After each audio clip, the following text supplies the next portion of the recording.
amados irmãos e irmãs, graça e paz de nosso Senhor e Salvador Jesus Cristo a todos e todas. Sejam bem-vindos e bem-vindas a este grande culto de louvor, adoração ao Senhor e pregação da sua santa palavra, promovido pela Igreja Evangélica Congregacional de Ponte de Sor. Eu sou o pastor Oswaldo e muito me alegro em poder estar mais uma vez com os amados irmãos, embora separados fisicamente e geograficamente, mas unidos num único espírito, numa só fé, num só amor, numa só esperança, para juntos então adorarmos a Deus de todo o coração, em espírito e em verdade, na beleza da sua santidade como o nosso Deus merece. Prestarmos um culto ao Senhor, sabendo que Ele, e somente Ele, é digno de toda honra, de toda glória, de todo louvor e de toda exaltação. Teremos também a oportunidade e o privilégio de recebermos mais uma porção da sua santa palavra, uma ministração poderosa, graciosa e específica do Senhor ao nosso coração, através da mensagem que será transmitida, que com certeza vai edificar e transformar a nossa vida. Então, que todos nós, com o coração livre, aberto e alegre, possamos então adorar ao Senhor como o nosso Deus merece, prestarmos louvores ao Senhor e que esse culto venha de fato e de verdade agradar o coração de Deus. Eu convido então a todos e a todas a abrirem as suas Bíblias no livro dos Salmos e nós vamos então proceder uma leitura bíblica devocional no Salmo de número 96. Salmo 96, onde nós encontramos as seguintes palavras: Cantai ao Senhor um cântico novo. Cantai ao Senhor todas as terras. Cantai ao Senhor, bendizei o seu nome. Proclamai a sua salvação dia após dia. Anunciai entre as nações a sua glória, entre todos os povos as suas maravilhas. Porque grande é o Senhor e muito digno de ser louvado, temível mais que todos os deuses, porque todos os deuses dos povos não passam de ídolos. O Senhor, porém, fez os céus. Glória e majestade estão diante dele, força e formosura no seu santuário. Tributai ao Senhor, ó famílias dos povos, tributai ao Senhor glória e força. Tributai ao Senhor a glória devida ao seu nome. Trazei oferendas e entrai nos seus átrios. Adorai o Senhor na beleza da sua santidade. Tremei diante dele todas as terras. Dizei entre as nações: reina o Senhor. Ele firmou o mundo para que não se abale e julga os povos com equidade. Alegrem-se os céus e a terra exulte. Ruja o mar e a sua plenitude. Folgue o campo e tudo o que nele há. Regozijem-se todas as árvores do bosque, na presença do Senhor, porque vem julgar a terra, julgará o mundo com justiça e os povos consoante a sua fidelidade. Amém, amados? Vamos orar ao Senhor? Então, se você puder, abaixe a sua cabeça, feche os seus olhos. Vamos clamar, então, o favor de Deus para este culto que a Ele já estamos prestando neste momento. Oremos ao Senhor. Pai, graças te damos pelo privilégio que tu nos dás de podermos reunidos no aconchego do nosso lar, da nossa casa, como igreja do Senhor, para juntos celebrarmos a ti, louvarmos e bendizermos o teu santo nome, adorarmos ao Senhor em espírito e em verdade, de todo o coração como tu mereces. Rogamos que aceites, ó Deus, em teu trono de glória, este culto que a ti estamos prestando. Que os nossos louvores, a nossa adoração possam chegar até o Senhor como cheiro suave. Que tu possas, ó Deus, se agradar de nós e se agradar deste culto. E pedimos também, ó Deus, que tu nos abençoes mais uma vez. Que tu fales conosco, que tu ministres ao nosso coração, que tu, ó Deus, operes em cada vida, ó Deus, em cada situação, trazendo respostas, soluções, porque sabemos que tu és um Deus todo-poderoso, tu és um Deus que opera as maravilhas, não há impossíveis para ti, tu és o Deus dos milagres.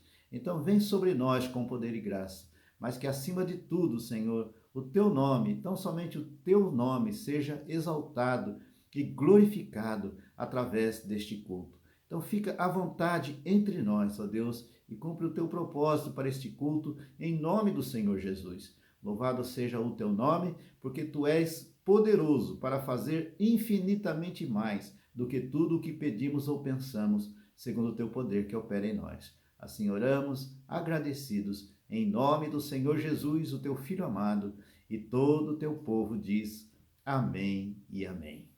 Amados, nós então estaremos a passar a palavra à nossa irmã Ana Cabral, que estará então dando continuidade à ordem deste culto e com certeza vai ser uma bênção para todos os amados e suas respectivas famílias. Então que juntos possamos louvar o nome do Senhor, cantar louvores ao Senhor através da ministração da nossa irmã Ana e com a participação também de outros irmãos da nossa comunidade. E que juntos então possamos estar ligados a Deus e prestarmos um culto que venha agradar o coração dele. Que Deus o abençoe no decorrer de todo este culto e que o nome do Senhor seja glorificado. Bom dia, irmãos. Nós vamos então iniciar este nosso tempo de louvor e vamos pegar exatamente no salmo que acabámos de ler, o Salmo 96. Ele que já inspirou tantos coros, o exemplo disso é o Corinho 72, que nós temos no nosso livro de coros, mas o coro que nós vamos neste momento cantar é um coro que pega nessa parte que fala do regozije-se a terra, exulte o mar, o céu, os bosques. Realmente que tudo o que respira, como nós lemos no outro salmo, possa louvar ao Senhor. E nós, povo seu, temos esse privilégio, temos essa oportunidade de o louvar, seja onde for que nós estivermos. Então nós vamos cantar um corinho que temos andado a relembrar, que já não cantávamos há algum tempo. Ele vai estar a letra a passar em rodapé porque exatamente não está em nenhum dos nossos livros de coros, mas é um coro que incentiva-nos a nós, povo de Deus, a louvar, a regozijar-nos, a louvar ao nosso Deus. Vamos então cantar com alegria.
continuar nesta tónica de louvar o nosso Deus, de engrandecer o seu nome. E vamos abrir o nosso Salmos e Hinos no hino número 57, que diz mesmo: seja louvado o Deus Supremo, seja louvado e adorado em Israel, mas também em toda a parte do mundo, em nossas casas, no dia de hoje, nesta manhã, seja louvado o nome do nosso Deus. Salmos e Hinos número 57.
E nesta manhã vamos continuar a dizer e a convidar-nos a louvar a Deus, a adorar a Deus, porque Ele fez uma obra muito especial no nosso coração. Nós vamos agora abrir o nosso livro de cores no corinho número 62 e vamos estar a cantar este corinho 62 dos nossos livros de cores.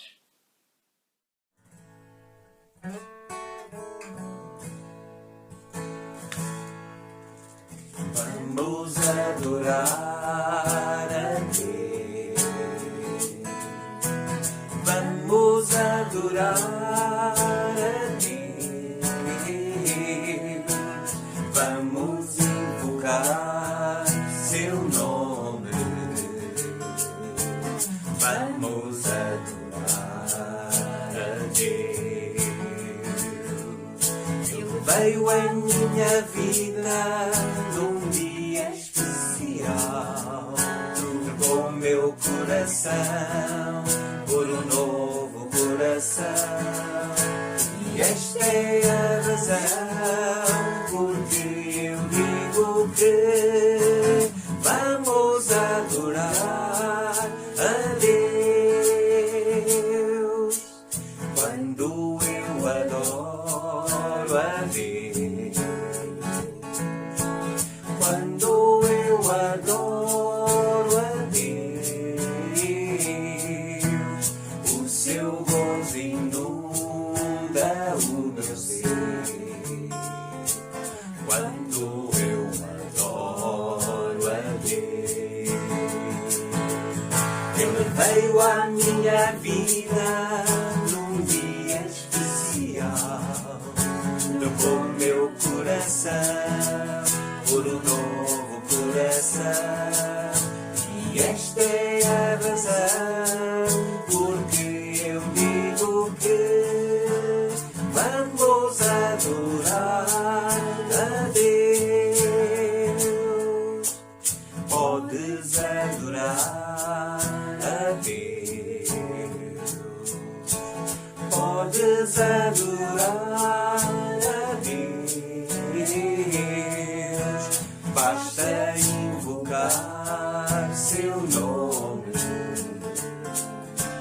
podes adorar a Deus. Ele veio em minha vida num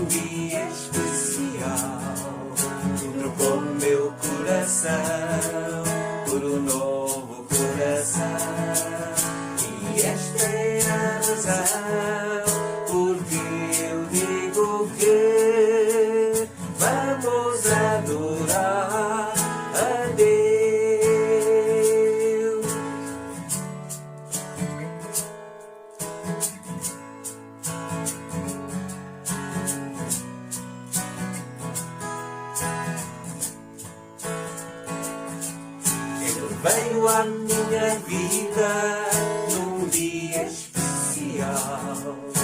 Trocou meu coração por um novo coração. E esta é a razão porque eu digo que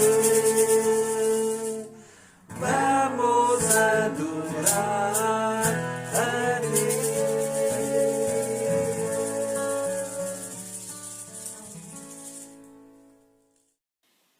E vamos terminar este nosso tempo de louvor, preparando-nos também para ouvir acerca da Palavra de Deus, para aprender a Palavra de Deus. E o próximo corinho que nós vamos ouvir, e convidamos a cantar aqueles que o conhecerem, diz mesmo isso: eu preciso de aprender demais de Deus porque Ele cuida de mim. E somos relembrados que não estamos sozinhos. Porquê? Porque temos um Deus que cuida de nós. Vamos então cantar, vamos então louvar ao nosso Deus e vamos entregar-lhe desde já o nosso tempo que vamos ter a seguir de aprendizado da sua palavra.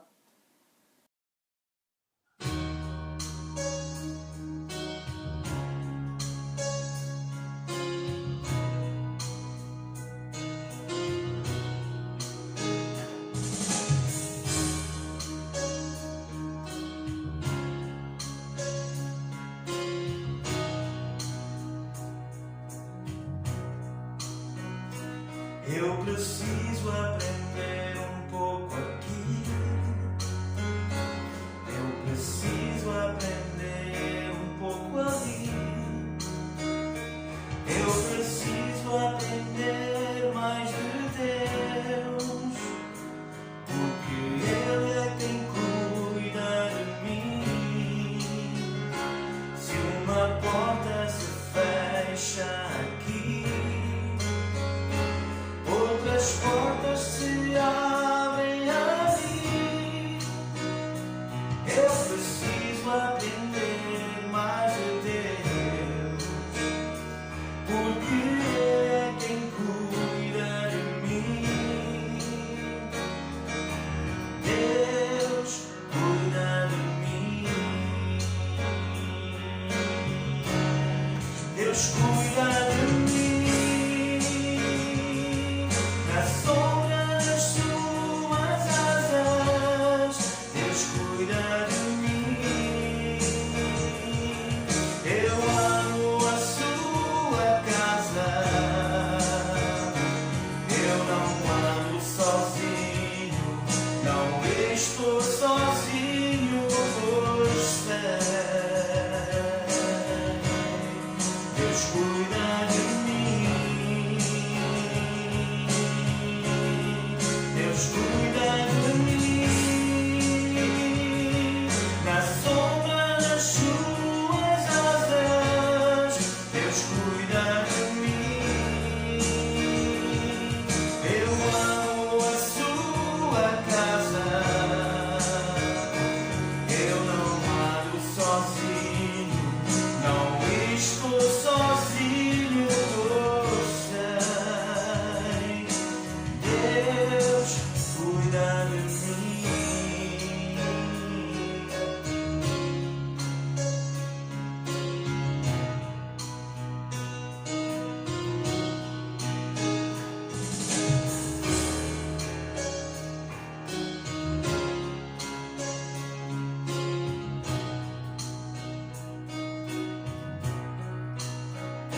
Se na vida não tens direção, é preciso tomar decisão. Eu sei que existe alguém que me ama. Ele quer me dar a mão. Se uma porta se fecha aqui, outras portas se abrem ali. Eu preciso aprender mais de Deus, porque Ele é quem cuida de mim. Deus cuida de mim. Deus cuida de mim. Da sombra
Amados, o texto bíblico onde basearemos a nossa meditação e reflexão neste dia encontra-se no livro de Atos dos Apóstolos, no capítulo 17, a partir do versículo 16. Portanto, se você tiver aí com a sua Bíblia em mãos ou próxima de si, abra comigo, por favor, nesse texto. Atos, capítulo 17, a partir do versículo 16. Estaremos a falar hoje a respeito da pregação do Evangelho numa sociedade pluralista. A pregação do Evangelho numa sociedade pluralista. Leiamos então o texto bíblico. Enquanto Paulo os esperava em Atenas, o seu espírito se revoltava em face da idolatria dominante na cidade. Por isso dissertava na sinagoga entre os judeus e os gentios piedosos, também na praça todos os dias entre os que se encontravam ali. E alguns dos filósofos epicureus e estoicos contendiam com ele, havendo quem perguntasse: que quer dizer esse tagarela? E outros diziam: parece pregador de estranhos deuses, pois pregava a Jesus e a ressurreição. Então, tomando-o consigo, o levaram ao Areópago, dizendo: poderemos saber que nova doutrina é essa que ensinas?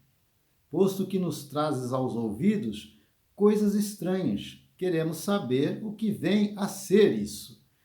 Pois todos os de Atenas e os estrangeiros residentes de outra coisa não cuidavam senão dizer ou ouvir as últimas novidades.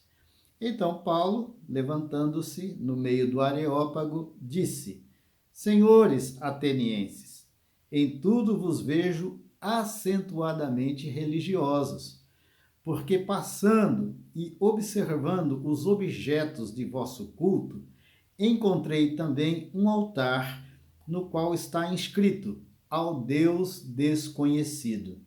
Pois esse que adorais sem conhecer é precisamente aquele que eu vos anuncio. O Deus que fez o mundo e tudo o que nele existe, sendo ele Senhor do céu e da terra, não habita em santuários feitos por mãos humanas. Nem é servido por mãos humanas, como se de alguma coisa precisasse, pois ele mesmo é quem a todos dá vida, respiração e tudo mais. De um só fez toda a raça humana para habitar sobre toda a face da terra, havendo fixado os tempos previamente estabelecidos e os limites da sua habitação, para buscarem a Deus, se porventura tateando o possam achar, bem que não está longe de cada um de nós.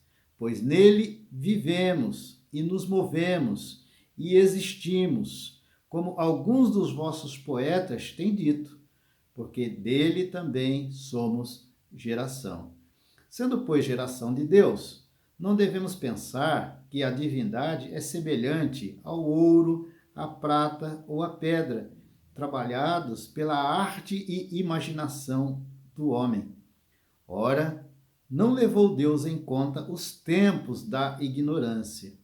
Agora, porém, notifica aos homens que todos, em toda parte, se arrependam, porquanto estabeleceu um dia em que há de julgar o mundo com justiça, por meio de um varão que destinou e acreditou diante de todos, ressuscitando-o dentre os mortos.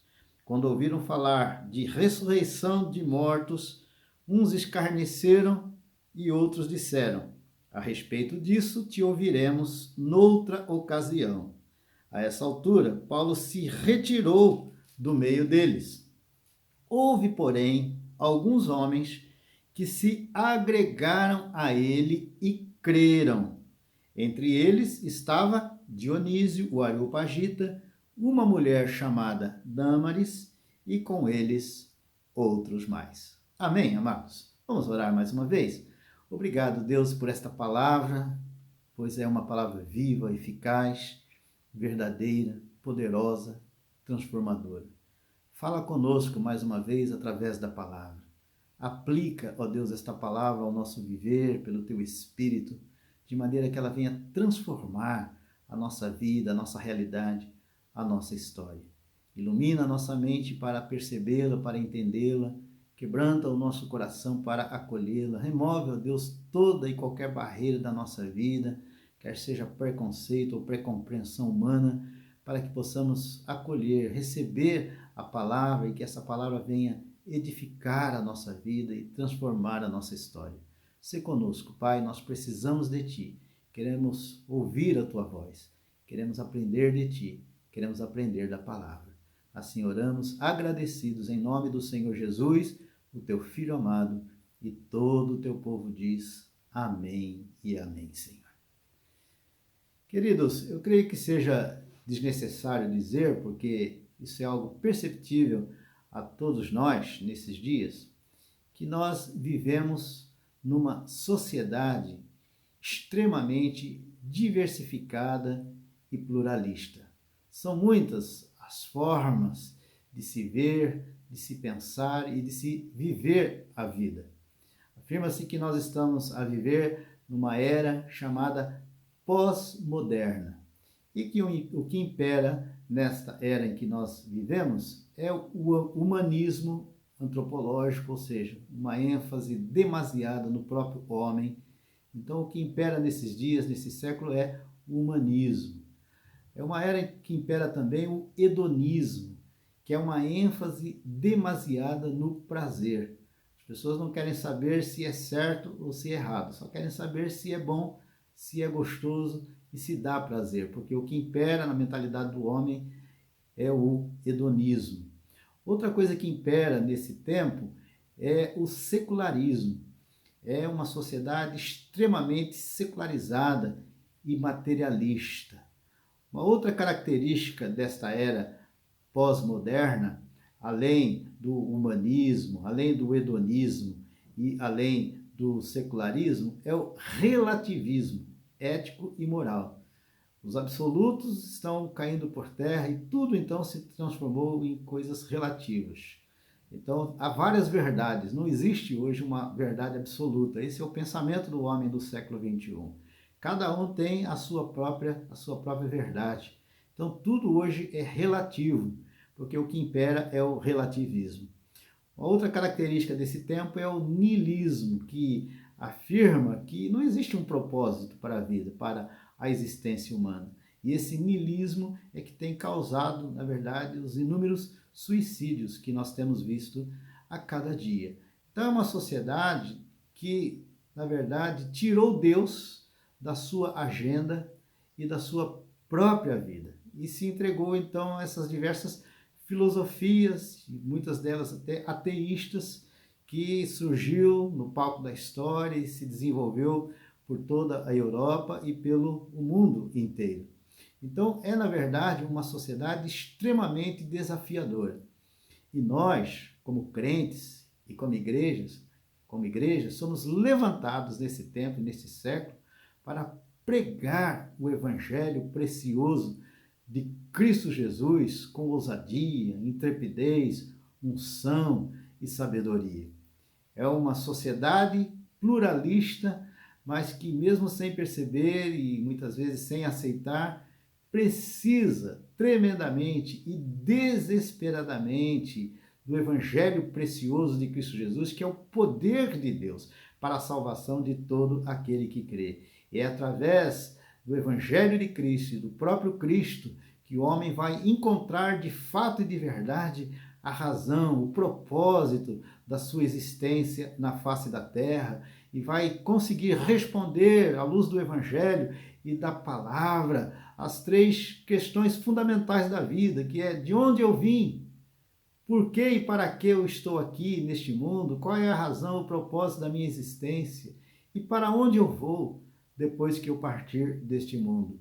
Quando as pessoas encontram Jesus, quando as pessoas encontram e recebem o evangelho, encontram também as respostas para essas questões cruciais e fundamentais da existência humana. E quando nós lemos esse texto, nós percebemos exatamente isso, porque o apóstolo Paulo, ao chegar na cidade de Atenas, que era o centro de todo o pensamento e de toda a filosofia grega, da sua época, ele é desafiado a pregar o evangelho de Cristo Jesus àquela população que precisava tremendamente da graça de Deus. Quando nós lemos o livro de Atos, que foi escrito pelo evangelista Lucas por volta do ano 65 depois de Cristo, nós percebemos que a partir do capítulo 13 do seu livro, ele começa a apresentar e a focar a figura do apóstolo Paulo, que se converteu ao Senhor, conforme Atos capítulo 9, na estrada de Damasco. Ele era perseguidor da igreja de Cristo Jesus e do Evangelho, e ele tem então um encontro com Cristo Jesus em Atos capítulo 9, e a partir desse encontro com o próprio Senhor Jesus, a sua vida, a sua história mudou profundamente. O Senhor alterou, mudou radicalmente o curso da sua vida e da sua história. Ele foi então transformado num pregador do Evangelho, foi transformado num homem segundo o coração de Deus e responsável para pregar o Evangelho de Cristo Jesus a todos os povos, principalmente aos gentios. E o Senhor então transformou Saulo ou Paulo num grande apóstolo. Ele era um grande teólogo, um grande pastor, um grande missionário, plantador de igrejas, um grande discipulador, evangelista e treinador de líderes. E quando nós olhamos para esse capítulo 17, nós percebemos que o apóstolo Paulo estava no pleno desenvolvimento do seu ministério missionário, acompanhado e assessorado, pelos seus 2 discípulos, que eram Silas e Timóteo. Ele havia tido uma experiência muito marcante e até difícil, desafiadora, na cidade de Tessalônica, conforme diz o início desse capítulo 17. Ele passa 3 semanas pregando o Evangelho de Cristo ali naquela cidade, causa um grande impacto e, na verdade, um grande reboliço naquela cidade, porque as pessoas começaram a se converter e aquilo então começou a incomodar aquela população e os missionários então foram perseguidos pela população de Tessalônica e foram então forçados a saírem apressadamente daquela cidade. Mas uma igreja foi então implantada ali naquela cidade, que é a igreja de Tessalônica, que mais tarde o próprio Paulo escreve para esta comunidade cristã. Ao sair de Tessalônica, ele passa por Bereia, e ali em Bereia ele também prega o evangelho. E é interessante que a estratégia de Paulo era de procurar primeiramente uma sinagoga judaica, e ele então começava a ensinar, a pregar na sinagoga judaica, e a partir dali então atingia a outras pessoas, atingia aos gentios. E é causado também um grande impacto ali em Bereia, e ele então não permanece em Bereia. Ele segue para Atenas. Mas os seus companheiros, Silas e Timóteo, permanecem em Bereia, e Paulo então segue sozinho para Atenas, conforme dizem os versículos 14 e 15 de Atos capítulo 17. E é então que chegamos no versículo 16, que é o início do texto que nós acabamos de ler. Paulo encontrava-se na cidade de Atenas. E diz o texto, versículo 16, que o seu coração é tomado de uma profunda inquietação, incômodo, até de revolta, ao perceber a realidade triste, caótica e desesperadora daquela cidade de Atenas. Verso 16 diz assim: enquanto Paulo os esperava em Atenas, o seu espírito se revoltava em face da idolatria dominante naquela cidade. Então, era o centro de todo o pensamento e de toda a filosofia humana, mas era uma cidade extremamente idólatra, que precisava de Deus, embora não reconhecesse isso, não percebesse isso. Uma cidade que precisava do testemunho verdadeiro e eficaz do Evangelho de Cristo Jesus, para que pudesse ser, então, liberta daquela idolatria dominante que reinava, então, em seus corações. E o que Paulo faz? Ora, como ele fez nas outras cidades. Versículo 17 diz que ele vai à sinagoga e ele então dissertava na sinagoga entre os judeus e os gentios piedosos, os adeptos do judaísmo. Mas além de pregar nas sinagogas, ele também ia às praças todos os dias. E na praça ele pregava entre os que se encontravam ali. E a base da pregação de Paulo era quem era Jesus, o propósito da sua vinda e a ressurreição. Então esse era o conteúdo, era a base, a essência do seu ensino e da sua pregação. Jesus, o seu plano de salvação e a sua ressurreição dentre os mortos. E esta pregação e este ensino de Paulo começou também a incomodar a população ateniense, principalmente alguns filósofos epicureus e estoicos, porque na verdade a mensagem de Paulo era diferente, era estranha, porque eles estavam acostumados apenas a ouvir a respeito dos seus deuses dentro do panteão grego, da idolatria grega, que adorava e acreditava em muitos deuses, em diversos deuses. E de repente Paulo começa a pregar a respeito do Deus único e verdadeiro, aquele que pode salvar a humanidade. E essa pregação, esse ensino causou então inquietação, incômodo, estranheza aos ouvidos e ao coração da população ateniense. Diz o versículo 18 que alguns dos filósofos epicureus e estoicos, os epicureus são filósofos oriundos seguidores de um homem que viveu cerca de 300 anos antes de Cristo, chamado Epicuro. E os estoicos eram os seguidores de um outro filósofo que viveu cerca de 200 anos antes de Cristo, chamado Zenon. Então, uns davam ênfase ao prazer, outros davam ênfase à racionalidade. Eles eram opostos nos seus pensamentos. E diz o texto que esses filósofos epicureus e históricos começaram então a contender com Paulo, havendo quem perguntasse: o que quer dizer esse tagarela? O que é que esse homem está a dizer aí, esse tagarela? E outros diziam assim: parece pregador de estranhos deuses, pois pregava a Jesus e a ressurreição. E o que eles fazem? Eles tomam então o apóstolo Paulo consigo e o levam para o Areópago.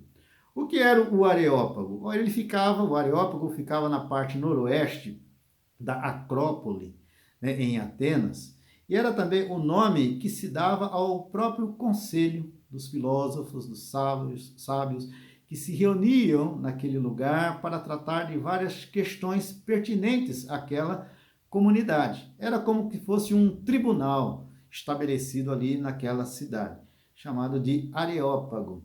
E ali eles se reuniam. E Paulo, então, foi levado para este lugar. Eles diziam assim: poderemos saber que nova doutrina é essa que ensinas? Então eles questionam Paulo e perguntam: o que é que você está ensinando? Que nova doutrina é essa aí? Né? Falando a respeito de Jesus, falando a respeito da ressurreição. Queremos saber mais a respeito do seu ensino e daquilo que estás a pregar, pois que nos trazes aos ouvidos coisas estranhas. Queremos saber o que vem a ser isso, pois todos os de Atenas e os estrangeiros residentes de outra coisa não cuidavam senão dizer ou ouvir as últimas novidades. Então, na verdade, o ensino, a pregação de Paulo e a presença de Paulo em Atenas causou um reboliço naquela cidade. Ele caiu na boca do povo e todos então estavam a falar a seu respeito e a respeito da sua pregação. E causa então esse reboliço na cidade de Atenas.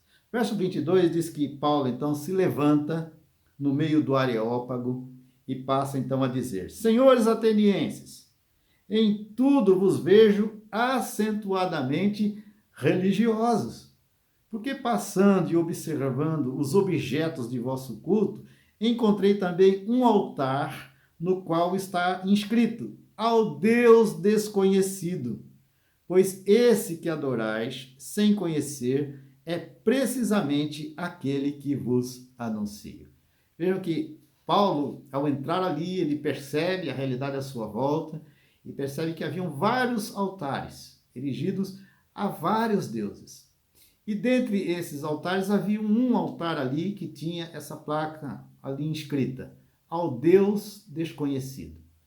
E ele então é movido pelo Espírito Santo a usar aquela estátua, aquela imagem como um ponto de contato e a utilizar aquilo então como um exemplo para apresentar a sua mensagem, a mensagem de salvação. Muitos missiólogos questionam essa atitude de Paulo, o método e a estratégia utilizada por ele, mas eu entendo que Paulo aqui dá uma aula, na verdade, de missiologia, de percepção missionária e de sabedoria para a pregação do Evangelho de Cristo Jesus.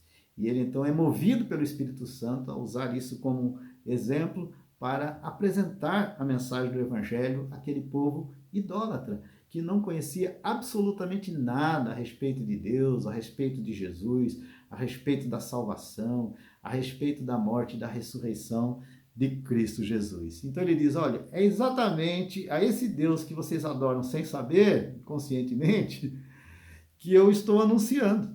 É esse Deus desconhecido. E depois, então, ele passa a discorrer a respeito desse Deus e dá, então, ali no Areópago, uma aula de teologia. Uma aula de teologia cristã. E ele diz, verso 24, o Deus que fez o mundo e tudo que nele existe, sendo ele Senhor do céu e da terra, não habita em santuários feitos por mãos humanas. Já começa, então, a falar, a confrontar a idolatria daquele povo. Nem é servido por mãos humanas, como se de alguma coisa precisasse, pois ele mesmo é quem a todos dá vida, respiração e tudo mais. De um só fez toda a raça humana, para habitar sobre toda a face da terra, havendo fixado os tempos previamente estabelecidos e os limites da sua habitação, para buscarem a Deus, se porventura tateando o possam achar, bem que não está longe de cada um de nós. E ele diz no verso 28, nele, nesse Deus, todos nós vivemos e nos movemos e existimos, como alguns dos vossos poetas têm dito, porque dele também somos geração. Então, além de usar a figura daquela estátua ao Deus desconhecido, ele também cita uma poesia conhecida, né, por parte daquelas pessoas, daqueles homens, porque dele também somos geração. Sendo, pois, geração de Deus, não devemos pensar que a divindade é semelhante ao ouro, à prata ou à pedra, trabalhados pela arte e imaginação do homem. Ele então começa agora a confrontar a idolatria daquela cidade, a idolatria daquelas pessoas. E diz que, na verdade, Deus não é semelhante a ouro, prata ou pedra, trabalhados pela arte e imaginação do homem. Verso 30 ele diz, ora, não levou Deus em conta os tempos da ignorância, agora, porém, notifica aos homens que todos, em toda parte, se arrependam. Então, ele faz a aplicação da sua mensagem, o propósito da sua mensagem, que é o desejo de Deus que todos os homens, inclusive os atenienses, se arrependam da sua idolatria, dos seus pecados, do seu mau caminho e se convertam verdadeiramente ao Senhor.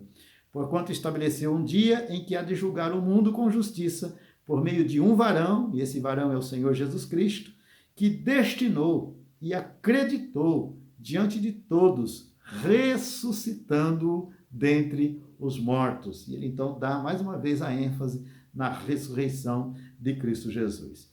Dizem os versos seguintes, que ao ouvirem essa pregação de Paulo, a multidão se divide então em três grandes grupos. O primeiro grupo é o grupo dos escarnecedores. Diz assim, quando ouviram falar de ressurreição de mortos, uns escarneceram. Então são aqueles que escarnecem, que zombam, que debocham da pregação do Evangelho.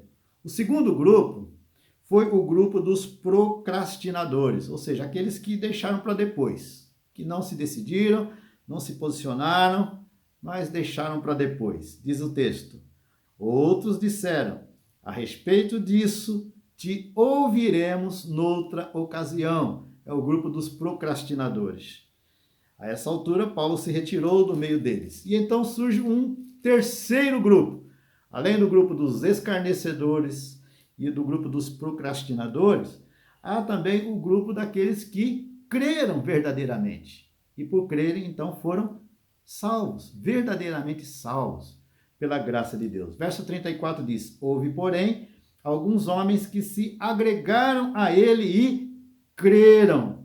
Entre eles estava Dionísio, o Areopagita, uma mulher chamada Dâmaris e com eles outros mais.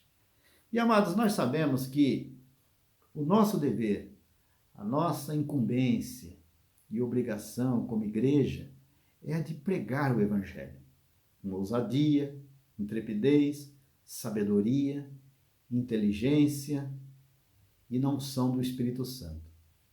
Mas quem faz a obra no coração do pecador não somos nós, é o próprio Espírito Santo. Nós temos que estar, de fato, de verdade, revestidos do poder do alto, do poder do Espírito Santo, para cumprir a obra da pregação do Evangelho a todos os povos, de fazer discípulos de todas as nações, de sermos testemunhas em nossa Jerusalém, Judéia, Samaria e até os confins da terra. O cumprimento desta missão, desta grande comissão, tem que ser debaixo do poder do Espírito Santo. Mas quem faz a obra no coração do pecador é o próprio Espírito Santo. Diz o evangelista João que é o Espírito Santo quem convence o homem do pecado, da justiça e do juízo. É o Espírito Santo que promove a verdadeira regeneração e a conversão no coração do pecador. E nós, como igreja, neste século XXI, tão confuso, tão desafiador, difícil e pluralista, no qual nós estamos vivendo, inseridos, nós, como igreja do Senhor Jesus, precisamos entender isso e saber que nós somos levantados para pregar o Evangelho dentro desse contexto. E vamos nos deparar, como Paulo se deparou em Atenas, com pelo menos esses 3 grupos de pessoas. Vamos nos deparar com os escarnecedores, os zombadores, aqueles que debocham de nós, da igreja, do Evangelho, de Deus, que até blasfemam contra o Senhor. Vamos nos deparar com os ateus, com os céticos, com os agnósticos, com os arreligiosos. E vamos nos deparar até com aqueles religiosos em extremo, que creem em tudo, mas não creem verdadeiramente em Deus, ou seja, não creem de forma correta. Vejam que os atenienses eram extremamente religiosos, mas estavam totalmente perdidos na sua idolatria. Então nós vamos nos deparar com esse grupo dos escarnecedores, dos zombadores. Vamos nos deparar também com o grupo dos procrastinadores, ou seja, aqueles que nunca se decidem, nunca se posicionam, que sempre adiam, que sempre apresentam alguma desculpa para não aceitar, para não ir à igreja, para não crer no Evangelho, e apresentam então desculpas e desculpas, e vão então adiando, procrastinando a sua decisão. Só que não sabem que a volta de Cristo está muito próxima, está mais próxima do que nunca. Ninguém pode saber se vai estar vivo amanhã. Quem de nós pode dizer que estará vivo daqui a alguns minutos, daqui a algumas horas, daqui a alguns dias, daqui a alguns anos? Nós não sabemos o dia de amanhã. E se partirmos deste mundo sem tomarmos uma decisão de receber a Jesus como Senhor e Salvador da nossa vida, sem nos convertermos verdadeiramente ao seu Evangelho, estaremos condenados eternamente. Então o tempo é hoje, o tempo é agora. Então aqueles que estão deixando para depois, deixando para amanhã a sua decisão, porque acham que ainda querem aproveitar a vida, aproveitar os prazeres da vida, a sua juventude, estão extremamente enganados, porque o Senhor Jesus disse que aquele que quiser ganhar a sua vida, perdê-la-á. Mas aquele que perder, entre aspas, a sua vida por amor de Jesus e do seu Evangelho, ganha-la. Na verdade, estará ganhando a vida. Então, o tempo, o dia da decisão é agora, é hoje. Hoje é o tempo oportuno para que você abra o seu coração para Jesus e receba Jesus Cristo como Senhor e Salvador da sua vida. Creia no plano de salvação, creia na sua vinda, na sua morte na cruz, no seu sangue derramado para a remissão dos seus pecados. Creia na sua ressurreição. Creia, de fato e de verdade, que Jesus é o nosso único e suficiente Salvador e que Ele pode nos libertar, salvar e nos conceder a garantia da vida eterna. Então não esteja no grupo dos escarnecedores, nem no grupo dos procrastinadores. Esteja no terceiro grupo, que é o terceiro grupo que nós vemos aqui no texto, que é o grupo daqueles que realmente creem. E nós vamos nos deparar com muitos que estarão neste grupo. Alguns podem zombar, outros podem adiar, podem rejeitar a mensagem da salvação, a nossa pregação, mas nós vamos encontrar muitos com o coração sedento, aberto para o Evangelho de Cristo Jesus e vão aceitar, vão crer e vão ser salvos através do nosso testemunho, através da nossa pregação. Houve, porém, alguns homens que se agregaram a ele e creram. Entre eles estava Dionísio, o Areopagita, alguns dos responsáveis pelo Areópago, uma mulher chamada Dâmaris e com eles outros mais. Lucas não fala quantas pessoas se converteram. Acho que nós sabemos é que diversas pessoas aceitaram a mensagem do apóstolo, creram e foram salvos. Que Deus nos abençoe, como Igreja Evangélica Congregacional em Ponte de Sor, em Portugal, e os amados que estão a participar aí no Brasil, na Alemanha, em outros países que estão a ouvir essa mensagem, que entendam que, como cristãos e como igreja que somos levantados nessa sociedade pluralista, confusa, desafiadora, incrédula, idólatra, no qual nós estamos inseridos, somos levantados como instrumentos poderosos nas mãos do Senhor para testemunhar do seu Evangelho a todas as pessoas, para que muitos sejam alcançados pela graça de Deus, envolvidos pelo seu amor e transformados pelo seu poder, para que muitos sejam salvos pelo Evangelho precioso de Cristo Jesus, que é o poder de Deus para a salvação de todo aquele que crê. Que Deus use a minha vida e a sua vida, que Deus use a sua igreja com poder, autoridade, unção e sabedoria para levar o Evangelho a todos os povos e que possamos encontrar muitos nessa terra que estejam no terceiro grupo, no grupo daqueles que creram e foram salvos. Que Deus nos abençoe e nos use para o louvor da sua glória. Amém, amados? E depois de termos sido incentivados à pregação do Evangelho nestes tempos pluralistas, esta sociedade, este mundo em que nós vivemos, com tantas teorias, com tantos pontos de vista, nós vamos cantar um corinho que pega exatamente nas palavras que Paulo pronunciou quando estava no Areópago e deu aquela lição de teologia, e é o corinho número 220 do nosso livro de cores, 220, e começa exatamente com: tu não habitas em tendas nem em templos feitos por mãos.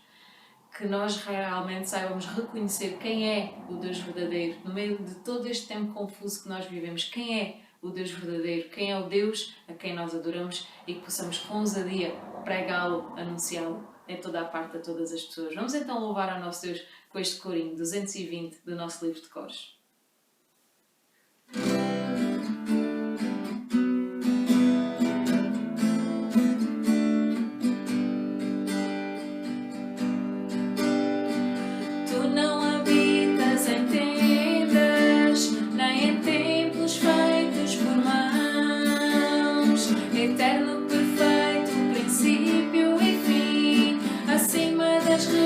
Religiões, não há nada no céu.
Amados, sabemos que esse tempo difícil que estamos a viver, de terrível pandemia, tem sido gerador de muita ansiedade no coração das pessoas, porque é um tempo de incertezas, de inseguranças e muitas vezes não sabemos o que fazer.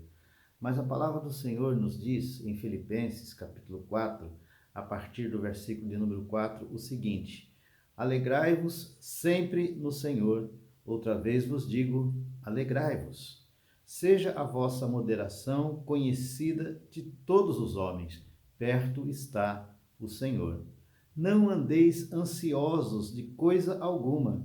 Em tudo, porém, sejam conhecidas diante de Deus as vossas petições pela oração e pela súplica com ações de graças. E a paz de Deus, que excede todo o entendimento, guardará o vosso coração e a vossa mente em Cristo Jesus. Amém, amados? Eu quero nesse momento então orar em favor da sua vida, do seu lar, da sua família, orar em favor da igreja, orar em favor da nossa cidade de Ponte de Sor, em favor de Portugal e em favor do mundo, porque nós sabemos que Deus está no controle da história, Ele está no controle de todas as coisas e Ele tem a solução para tudo isso que nós temos vivenciado nesses dias tão difíceis. Então, se você puder, baixe a sua cabeça, feche os seus olhos, vamos buscar juntos a face de Deus nesse momento e vamos clamar ao Senhor. Ó Deus, louvado seja o teu nome, porque tu és um Deus grande, majestoso, Senhor soberano sobre tudo e sobre todos. E nós nos achegamos diante do teu trono de glória, Senhor, para clamar o teu favor, o derramar da tua graça, do teu amor, da tua misericórdia, das tuas bênçãos, ó Deus, sobre as nossas vidas. Nós não sabemos o que fazer, ó Deus, diante dessa situação tão difícil que estamos a viver, mas tu és um Deus que sabes todas as coisas e tens em tuas mãos, ó Deus, a solução para todas as coisas.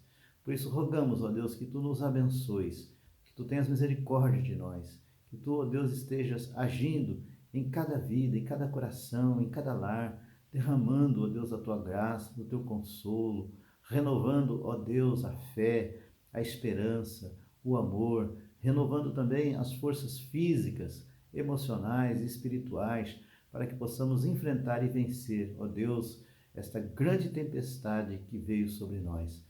E sabemos que tu és poderoso, Senhor, para repreender a tempestade e estabelecer, ó Deus, grande bonança na nossa vida, porque tu és o Deus Todo-Poderoso, tu és o Deus dos milagres. Então nós queremos neste momento colocar diante do Senhor cada lar, cada família, cada situação, cada anseio, cada necessidade. Rogamos por aqueles que estão enfermos, que tu, ó Deus, os visites com a tua graça curadora, porque tu és o Deus que sara, tu és o médico dos médicos. Então cura, ó Deus, aqueles que estão enfermos. Ó Deus, levanta aquele que está caído, prostrado, reanima aquele que está desanimado, paralisado diante das circunstâncias da vida. Ó Deus, fortalece-nos na presença do Senhor e que em nome de Jesus nós jamais venhamos a desanimar ou desistir, mas que possamos olhar firmemente para Jesus, que é o autor e consumador da nossa fé, e encontrarmos em Cristo Jesus, ó Pai, a força e a solução que nós precisamos para toda essa situação que tem nos envolvido. Além de colocar as nossas famílias em tuas mãos, colocamos a vida da tua igreja, Pai, fortalece a tua igreja, aviva a tua igreja e usa, ó Deus, a tua igreja como um instrumento poderoso em tuas mãos para abençoar a esse mundo, para abençoar a muitas vidas e a muitas famílias em nome de Jesus. Clamamos em favor de Ponte de Sor, ó Deus, estamos a viver uma situação tão difícil aqui em Ponte de Sor. Tem misericórdia de nós, ó Deus, abençoa aqueles que estão nos lares, os idosos, os funcionários, os profissionais da saúde, os professores, os alunos, enfim, abençoa, Deus, a população de Ponte de Sor, abençoa, Deus, as tuas igrejas estabelecidas aqui, e usa-nos, ó Deus, como instrumentos de bênçãos nesse tempo difícil. Abençoa esta nação, Portugal, ó Pai, que está sendo acometida, ó Deus, desta terrível pandemia também, e muitas vezes os governantes nem sabem exatamente o que fazer.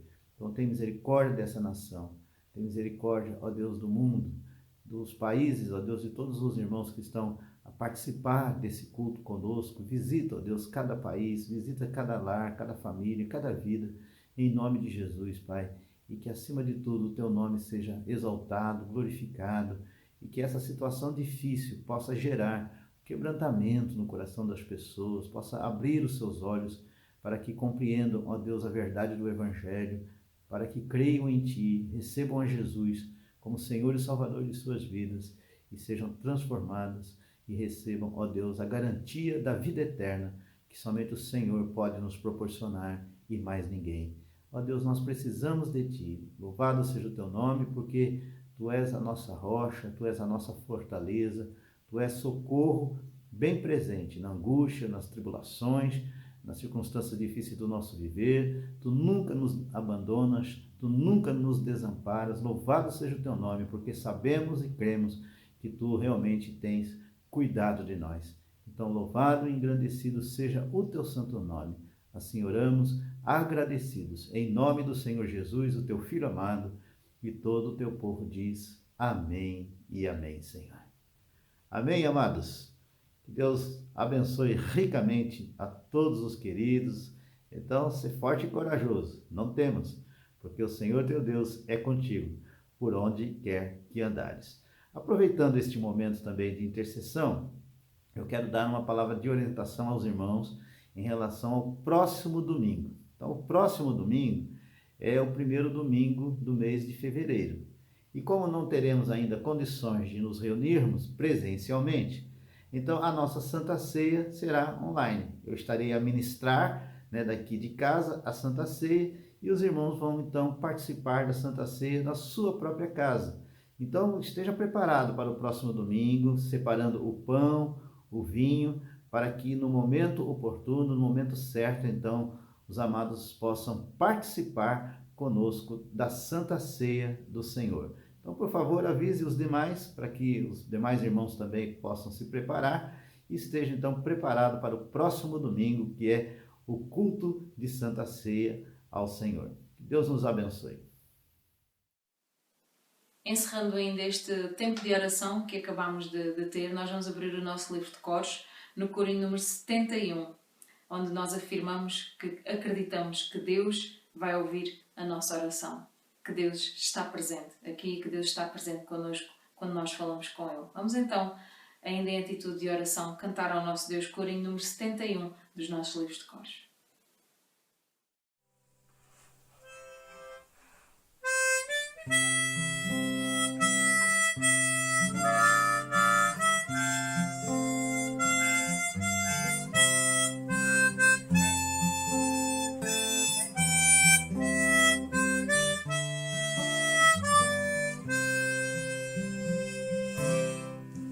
Deus está presente, Deus está presente entre pecadores como nós.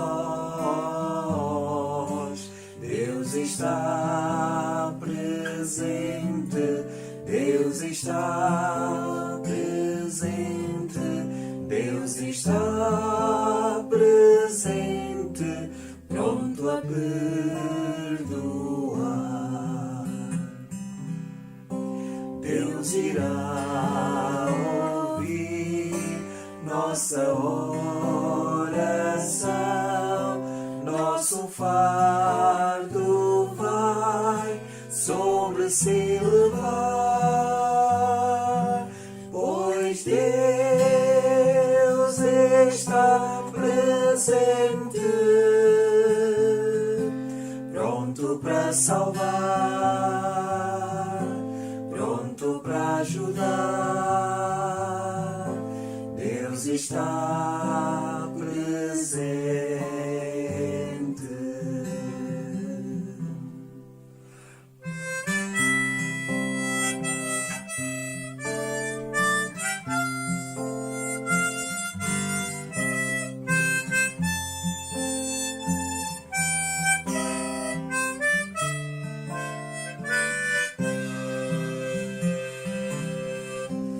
Deus está presente, Deus está presente entre pecadores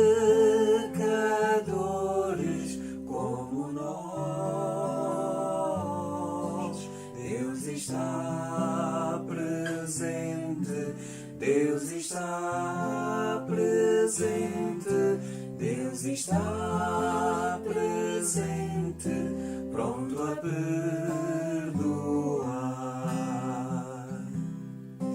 Deus irá ouvir nossa oração, nosso fardo vai sobre si levar,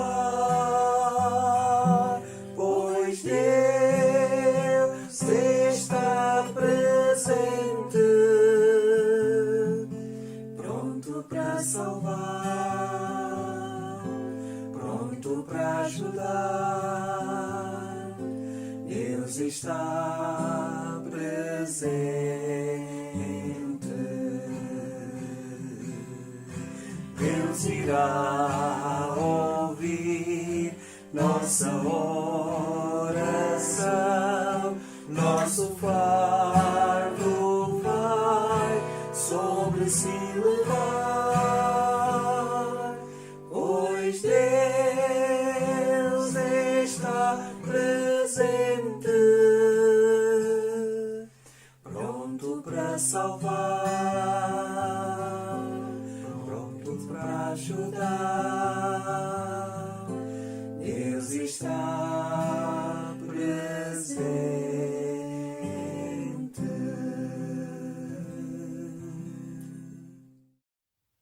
Estamos, portanto, chegando ao final de mais um grande culto. Esperamos que todos tenham sido ricamente e abundantemente abençoados pelo Senhor através deste culto. E queremos também desejar a todos e a todas uma semana feliz, abençoada pelo Senhor.